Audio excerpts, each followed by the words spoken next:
बिथांमोननो पावार नांगौ जोंनो मा नांगौ एमएलए नांगौ गावनि हारिनि खामानि मावनो सोमावसारनानै गोबां मानसि थैबाय गोबां खास्रि बिस्रि थासारिजों फैबाय दिनै मोजां समाव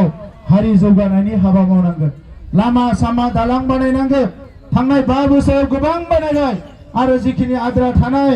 जोंहा थानसालि लुनांगौ गिर्जा लुनांगौ लामा बानायनांगौ बे गासैबो हाबाफारिफोरखौ मावनो थाखाय जोंहा एमएलए देरहानांगौ आरो रनजित बसुमतारी बिथाङा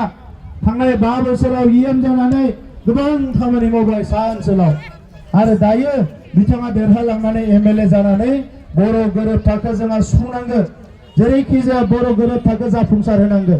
गामि सोनांगौ दङ सीमा बारायनांगौ दङ इउनिभार्सिटि कलेज लुनांगौ दङ गोबां खामानि जोंहा मावनांगौ दङ दा बेफोर खामानिफोरखौ मावफुंजोबनो थाखाय जोङो आखायाव लानांगोन आरो बिनिखायनो जे बिथांमोननि बायदि पावार थाखानि थाखाय नङा हारि सिबिनोसो जोङो राजखान्थि खालामनो फैदों दा नंखायनो गोनो गोथो गैया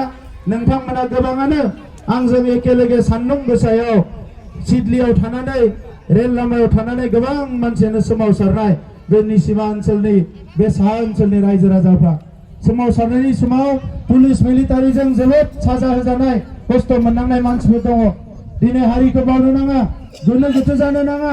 जोङो हारिनि थाखाय खामानि मावनोसो राजखान्थियाव फैदों फेरेंगा बिथाङा रनजित बसुमतारी बिथाङाबो हारिनि खामानि मावनोसो राजखान्थियाव फैदों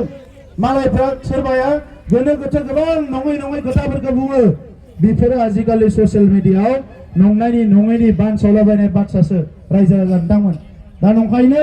जोङो गोसोखौ एसेबां गुबुंले जानो होआखै जोंनि आत्माखौ एसेबां गुबुंले जानो होआखै आंबो 30 बोसोरसो गोबां हारिनि खामानि मावनानै फैनाय दा नंखायनो जोंहा गोबां बिदा फंबायफोर दङ जायफ्रा न' बां लुना लानो हायाखै गोबां गोरिब गुद्रा दङ जायफोर गथ'फोरखौ मोजाङै फरायहोनो हायाखै गोबां जोंहा दिनै मानसिफोर दङ जायफोर गावनि इयुनखौ लानानै मोजाङै साननो हायाखै दा बैसोरनि थाखायसो जों खामानि मावनांगोन